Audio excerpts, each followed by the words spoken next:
a força que vence o mal é a resistência contra o próprio mal, né?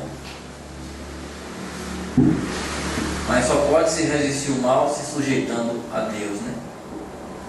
É a única maneira. Vencer o inimigo, diz a Bíblia e o profeta mostra aqui que é só através da palavra, né? É a palavra que vence Satanás.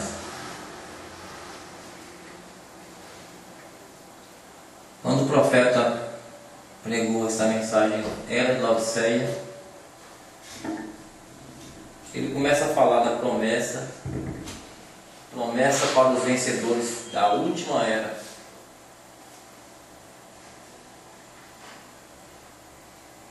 E é justamente nessa promessa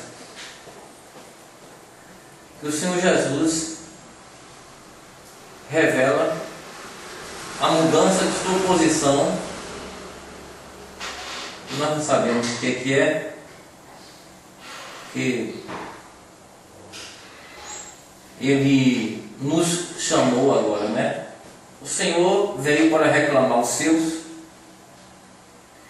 e nesse reclame, o reclame de Deus nessa era final, que é os últimos momentos do tempo para a noiva. O tempo já não é mais, mas e o tempo da palavra para nós. E nesse reclame Ele nos chama a vir ao seu trono. O seu trono. O trono dele mesmo. Apocalipse 3, 21, o profeta cita aqui: ao que vencer, lhe concederei que se assente comigo no meu trono, assim como eu venci, me assentei com meu Pai no seu trono. Uma posição. Houve um tempo que ele estava no trono do Pai, até certo tempo, mas no momento em que ele toma o livro da mão do Pai, e ele pega o livro da redenção e ele abre os 7 selos. Então ele tem o seu próprio trono. E a terceira etapa é o trono de Deus estabelecido aqui entre nós. Aí ele nos chama para esse trono agora de domínio. Amém? Mas esse trono nos chama a vencer uma era, a vencer o espírito do mundo. Esse é o trono do vencedor. Está escrito o trono do vencedor. Agora, o que devemos vencer, diz o profeta, é uma pergunta normal a ser feita.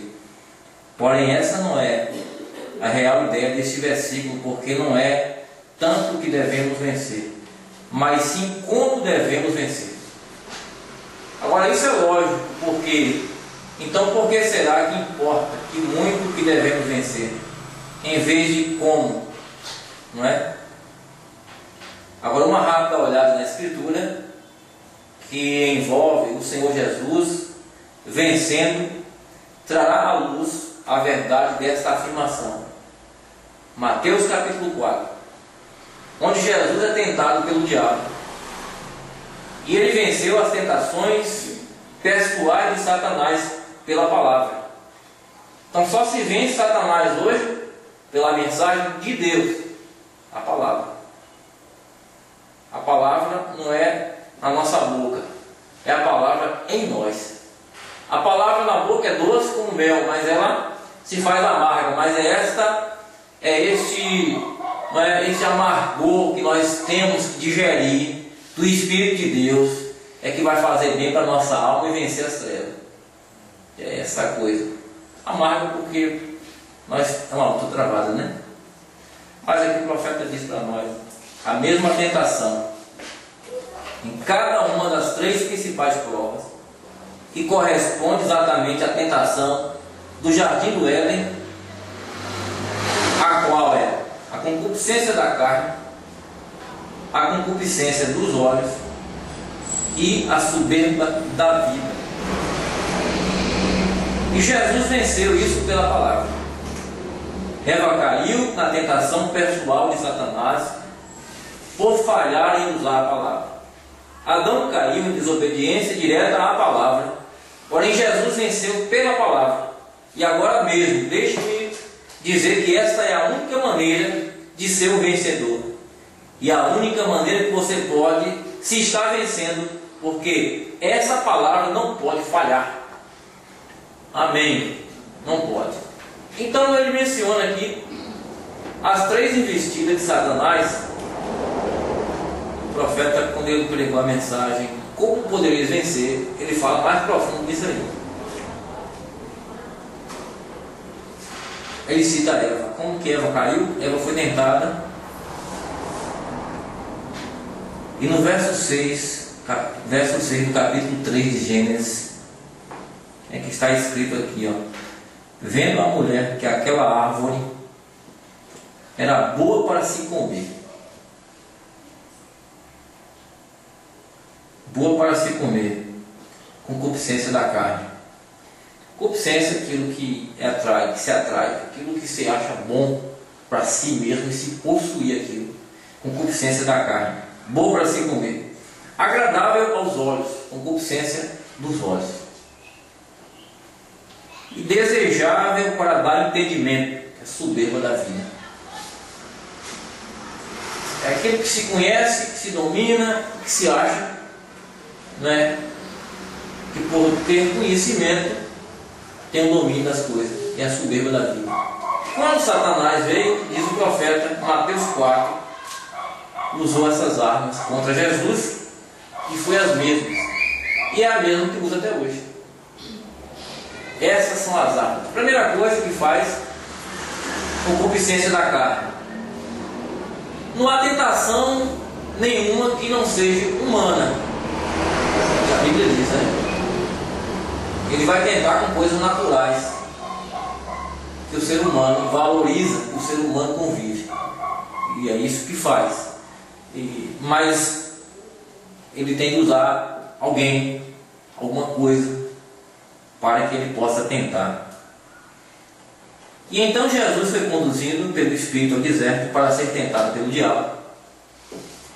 Tendo jejuado 40 dias, 40 noites, depois teve fome. Aí a fome veio, a necessidade de comer vem, o corpo necessita. Na necessidade do corpo, o inimigo tenta.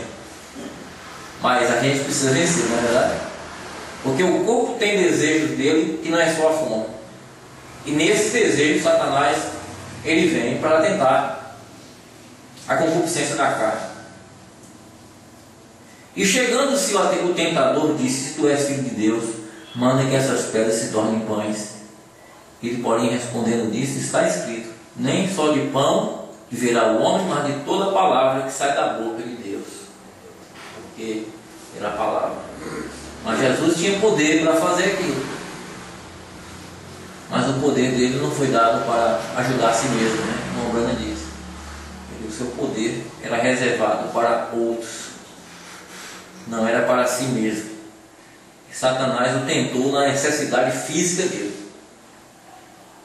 Concupiscência do corpo. Mas em seguida vem a concupiscência dos olhos. Concupiscência dos olhos. Alguém é tentado em ter uma boa aparência. As pessoas são muito atentadas nessa era por aparência.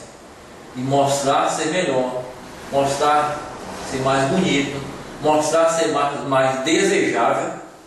O profeta diz, e as mulheres são muito mais ainda tentadas nesse ponto. E se Satanás não puder fazer com que a irmã corte o seu cabelo, porque ela está muito firmada naquilo que crê, e ela não corta o seu cabelo, ele vai tentar te pôr um espírito de vaidade pelo cabelo que você tem. De alguma forma ele vai tentar te derrubar pela concupiscência dos olhos. Mas nós vencemos Satanás pela palavra. Amém? Porém ele diz aqui, ó: então o diabo o transportou à cidade santa. Ué, Satanás tinha poder até disso, transportar Jesus, mas porque o Espírito Santo permitiu. Ali ele foi levado para ser tentado pelo diabo. E o Espírito levou. Deus permite, irmão, nós sermos tentados. Porque diz Martinho Lutero, disse que Deus tece a sua lã diante dos olhos de Satanás. Mesmo as ações do inimigo, quando Deus permite, sempre é para nosso aperfeiçoamento, nunca é para nossa destruição. Graças a Deus por isso, né? Então o diabo transportou a cidade santa e colocou sobre o pináculo do templo, lá no alto, né? E disse: se tu és filho de Deus, lança-te daqui embaixo, porque está escrito: aos seus anjos dará ordem a teu respeito, tomar-te-ão nas mãos, para que nunca tropece em pedra alguma. Está escrito que você não vai passar, vai ser livre pelos anjos, se você cair do precipício.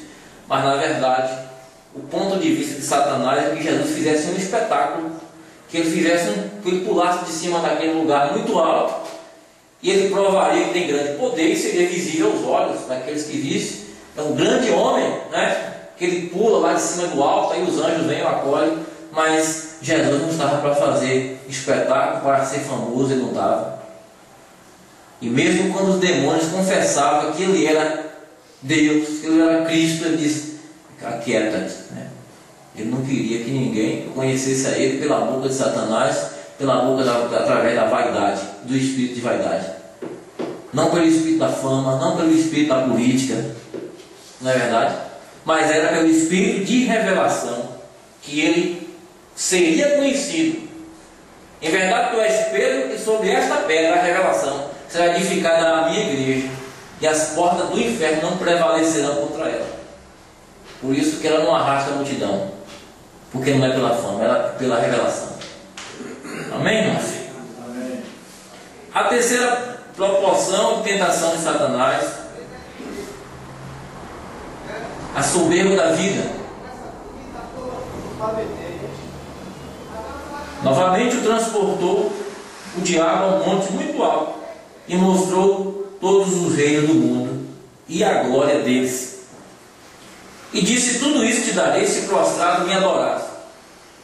Então Jesus disse: vai, Satanás, porque está escrito: ao Senhor teu Deus adorarás, e só a Ele servirás. Então o diabo o deixou, eis que chegaram os anjos e o serviram. Amém. Agora, uma pessoa revelada lê isso aqui e vê que Jesus estava provando para Satanás que ele mesmo era Deus. Somente ao Senhor teu Deus adorará, e só a Ele servirá. O diabo se retirou e os anjos veio e serviram o seu Jesus, porque ele era Deus ali. Os reinos do mundo pertenciam a Satanás. Cristo foi tentado pela soberba da vida de ser glorificado como chefe da terra naquele tempo, mas ele não queria fazer, ele não veio para isso, ele veio para redimir, para comprar, mas isso custava sacrifício de cruz. Essa posição aqui, o Senhor Jesus desistiria da cruz, mas ele não veio para desistir de nós, porque a cruz significava levar nossos pecados na cruz. Ele não desistiu de nós. Amém, irmãos? Amém. Por isso, quando nós gradeamos contra Satanás, nós lembramos que um dia nosso Senhor Jesus não desistiu de nós. Por que nós vamos desistir dele? Na luta contra Satanás, nós somos mais que vitoriosos, porque a vitória é certa em Cristo. Amém? Aquele que está em nós é maior do que aquele que está no mundo, né? Sujeitai-vos, pois, a Deus, e resistir a Satanás, ele fugirá de vós. De que maneira? A palavra. A palavra vem de Satanás todo o tempo. E não é qualquer palavra, não é uma interpretação, porque Satanás também interpretou aqui. Satanás mostrou uma denominação em cada versículo, e cada denominação é uma interpretação. Ele trouxe uma denominação para Jesus, para tentar vencer no argumento, mas ele sempre venceu na palavra. Jesus era o profeta dessa escritura aqui. E o profeta sempre vence na palavra. O profeta vence Satanás na palavra. Isso. Agora, nós somos filhos de um ministério, né? Também, que vence Satanás, chamados a estar no trono do vencedor, né? E é que o profeta diz aqui, ó. Agora observe novamente como Jesus venceu os sistemas religiosos do mundo. Quando ele era repetidamente aborrecido pelos teólogos do seu dia, constantemente aplicava a palavra. Ele falava somente o que o Pai lhe concedia falar. e não houve uma só vez em que o mundo não fosse inteiramente confundido pela sua sabedoria, porque era a sabedoria de Deus e não do homem. Em sua própria vida pessoal, contendendo consigo mesmo, ele venceu pela obediência à palavra de Deus. Hebreus 5, verso 7. O qual nos dias de sua carne, oferecendo com grande clamor e lágrimas, orações e súplicas ao que o podia livrar da morte, foi ouvido quanto ao que temia, ainda que era filho, aprendeu a obediência por aquilo que padeceu, e sendo ele consumado, veio a ser causa da eterna salvação para todos que obedecem, o que foi obediente a quem então? Obediente à palavra de Deus. Amém. Trono do vencedor. Então esse é esse trono. Aquela mensagem provando sua palavra.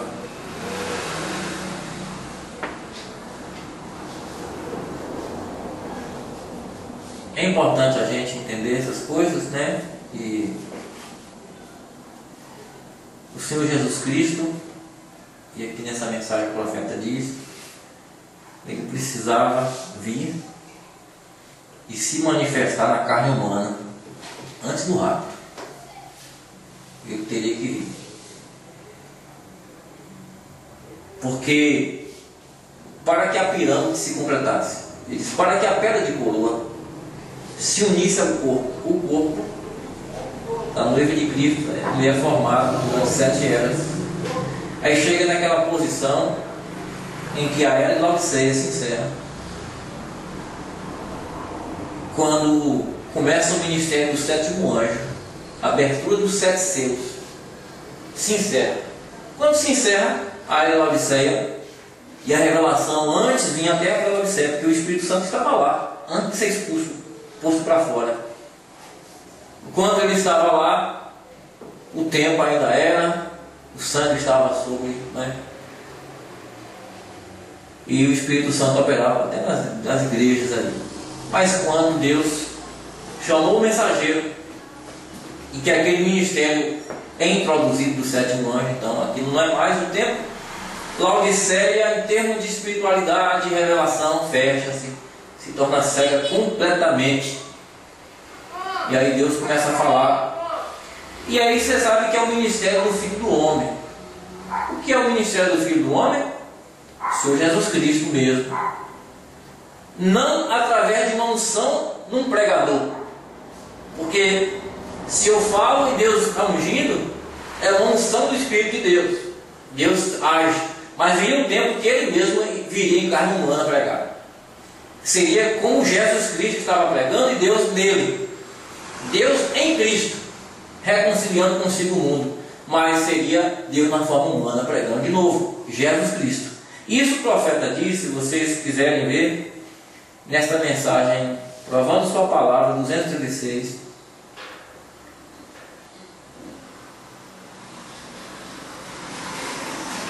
Eu vou ler o 235 aqui, ele diz, agora dizemos que ele ressuscitou dos mortos.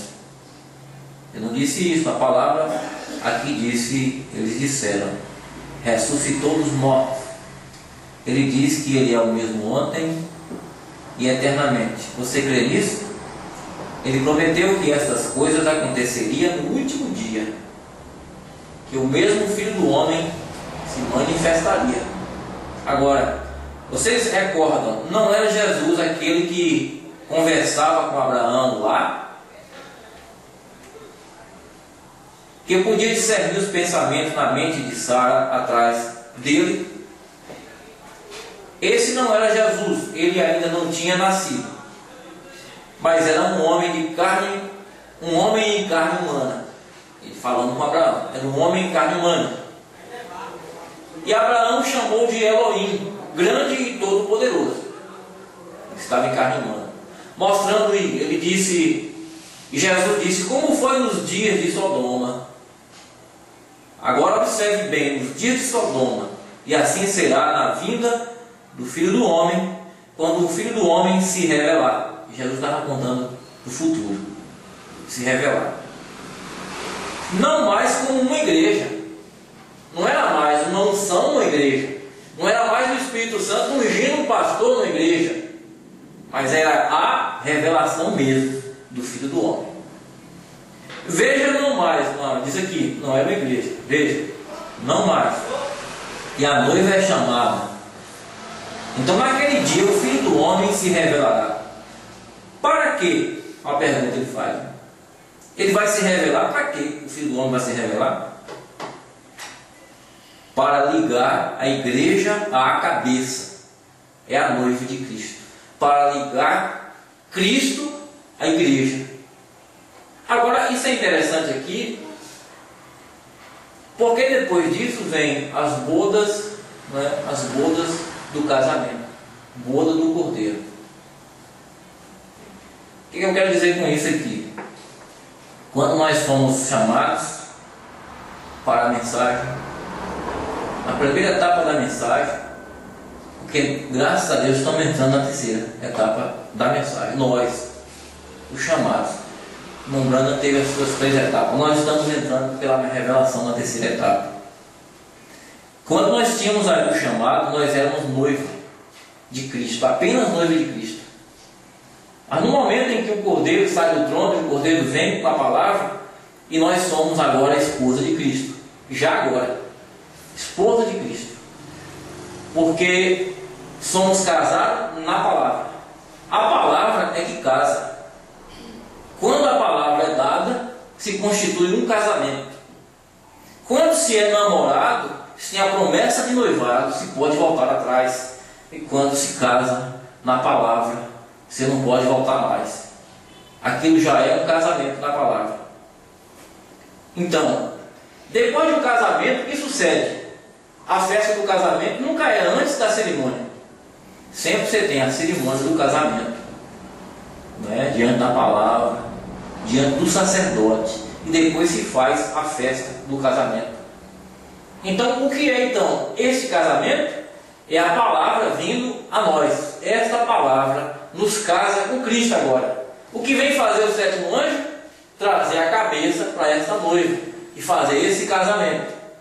Agora, quando o rapto se der, não é mais o casamento, aí já é a festa das bodas, é a festa do casamento. Estão entendendo? Encontre a festa do casamento. Mas aqui vamos seguir em frente, o profeta disse mais claro para nós. Então o Filho do Homem se revelará. Para quê? Para ligar a igreja à cabeça. Unir o casamento da noiva, não o noivado. Quando o Filho do Homem se manifesta, ele traz a revelação dos mistérios, apresenta Cristo. Ele diz para quê? O casamento da noiva. Aí já é o casamento da noiva. O chamado do noivo virá diretamente através disso, quando o Filho do Homem descer e vier em carne humana para unir os dois. Então ele desce em carne humana, não é na hora do rapto, ele desce agora em carne humana para fazer a união e o casamento. Aí você entende quando o profeta diz: Senhor, que eu tome as vestimentas da palavra e vista a sua noiva não com as vestes da palavra para a sua retidão. É o que ele veio fazendo com a mensagem. O casamento, o chamado do noivo virá diretamente através disso, quando o Filho do Homem descer e vier em carne humana para unir os dois. A igreja tem que ser a palavra. Ela é a palavra. E os dois se unem. Para isso ser feito, será necessário a manifestação da revelação do Filho do Homem. Não um clérigo. Não é? Vocês estão vendo o que quero dizer? Veja, isto é o Filho do Homem, Jesus Cristo, que descerá em carne humana entre nós e tornará a sua palavra tão real que unirá esta igreja e ele, como sendo um e a noiva. E então ele irá para o lar, para a ceia das bodas. Ele diz aqui, amém. Agora, ela já está unida. Olha, você percebe que o profeta diz? O Umbanda nunca se coloca, a gente precisa dessa revelação. Porque ele nunca diz, eu sou esse. É essa manifestação que vocês estão vendo que é o Filho do Homem, não diz assim. Mas quando ele vier em carne humana, quando ele fizer isso, Então a noiva e ele será uma, será o casamento, será como se estivesse falando do futuro. Mas ele vem depois e diz assim: já está unida, e já sucedeu, está acontecendo, é isso aqui, é o ministério do Filho do Homem. Agora ele veio num profeta, e ele estava ali. Agora não é mais Jesus Cristo apenas um homem ungido, agora é Cristo vindo para um povo ungido. Amém? O profeta Irmão Brana foi o início, foi o primeiro grão que chegou ao amadurecimento. É o primeiro movido ali. Agora isso vai se estender até cada um de nós. E ainda que seja um pequeno grupo de gente, o Senhor fará um rapto nesses dias. Um arrebatamento acontecerá, ainda que não sejam multidões, mas haverá aqueles que estarão nesse rapto. Amém, irmãos? Amém. E creia que você é um desses. Precisa você ter que ter essa fé, né? E aqui ele diz: ó, você está vendo? Ele vai descerá em carne humana entre nós, tornará sua palavra tão real que unirá a igreja, como sendo um. A noiva, então, ela irá para o lar para a ceia das bodas. Amém. E ela já está unida. Veja, vamos para a ceia das bodas, não para as bodas. Porque boda é casamento. Ceia das bodas depois do casamento. Não será mais as bodas, será a ceia das bodas. Não, casamento é aqui agora. É quando o Filho do Homem se manifestou para trazer a cabeça a essa noiva, Cristo. Agora a gente sabe que Jesus Cristo começou a fazer a sua descida no ministério do profeta. E ele vem do céu com alarido, com voz de arcanjo e com trombeta. E quando o alarido vem na mensagem do sétimo anjo, ali era o Senhor Jesus pregando e abrindo os selos.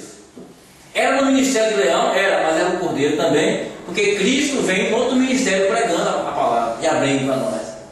O Senhor Jesus que fez isso. E quando ele fala, então, por isso que só aqueles que são revelados na mensagem que vem, que escuta a sua voz, ninguém mais consegue entender, a não ser aqueles que vão realmente usufruir, porque agora o tempo não é mais, e o que ficou fora desse tempo, se alcançar a salvação, será no juízo final. Dentro do tempo da noiva agora, é ele falando com esses escolhidos. Amém, irmãos? Não estão entendendo? Se toda a carne, diz aqui, ó, para as bodas, se de toda a carne que pudermos, porque as bodas do Cordeiro chegaram, mas o arrebatamento, diz aqui, as bodas do Cordeiro chegaram. Já chegaram. As bodas do Cordeiro chegaram.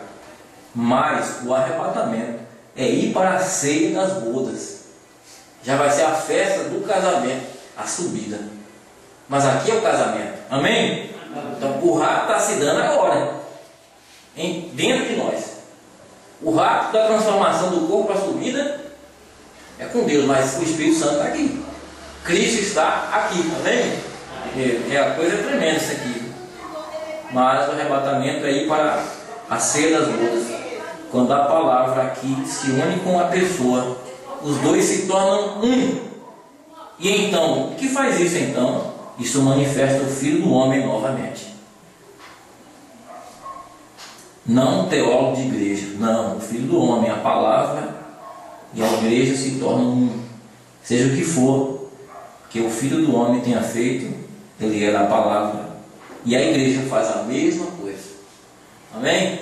Por isso que a noiva de Cristo, ela não passa pelo juízo final, porque esse é o juízo. O profeta disse que começa do púlpito até a porta, porque é Deus que falou. E cada mensagem que nós lemos, saiba você, isso não foi um homem apenas com unção falando coisa, não. Foi o Senhor Jesus Cristo que veio e pregou na voz do profeta. Então nós ouvimos a voz de Deus. Não é à toa que você vê escrito gravações da voz de Deus. A gente pensa que não é por aí, não, porque foi a voz de Deus mesmo. A voz de Deus não é por acaso, não. Deus falou. Nós temos, irmãos, a verdade na nossa mão. Essa é a verdade eterna. Crer nela é vida eterna. Descrer nela é fazer pouco caso do que Cristo fez. Mas E graças a Deus que nós temos, né? Mas mais do que crer, a gente precisa sempre suplicar a Deus que possamos ser essa palavra, né? Que ela venha realmente viver na gente, viver em nós, porque não teria sentido nenhum crer e não ter ela na nossa vida, porque isso seria como a gente colocar juízo sobre nós mesmos, apenas conhecer os mistérios de Deus e não está nem preocupado. Mas a noiva de Cristo, ela se preocupa com esses dias, né, com tudo que tem feito por cada um de nós. Amém? Vamos orar a Deus. Bendito o Senhor, Deus e Pai Celestial, agradecemos, Senhor, por esta porção de Sua palavra e pedimos a Ti, dai, Senhor Jesus, a nós entendimento e força para viver a mensagem do Senhor. Isso não vem pelo conhecimento da mente, mas isso vem por revelação. E se o Senhor, o Teu Espírito Santo, tomar cada um, certamente que nós mesmos seremos essa mensagem. Precisamos, Senhor Deus, estar meditando todo o tempo, onde quer que estamos, de que nós temos na nossa vida a luz da verdade, o tempo final.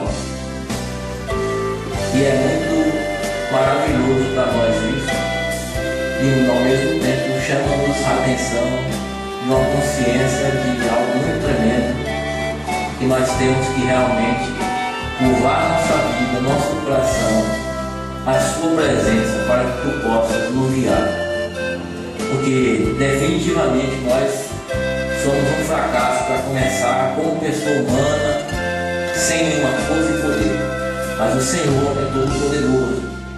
O Senhor que pode mover sobre nós, pode nos colocar na posição correta, colocar na vida desta palavra.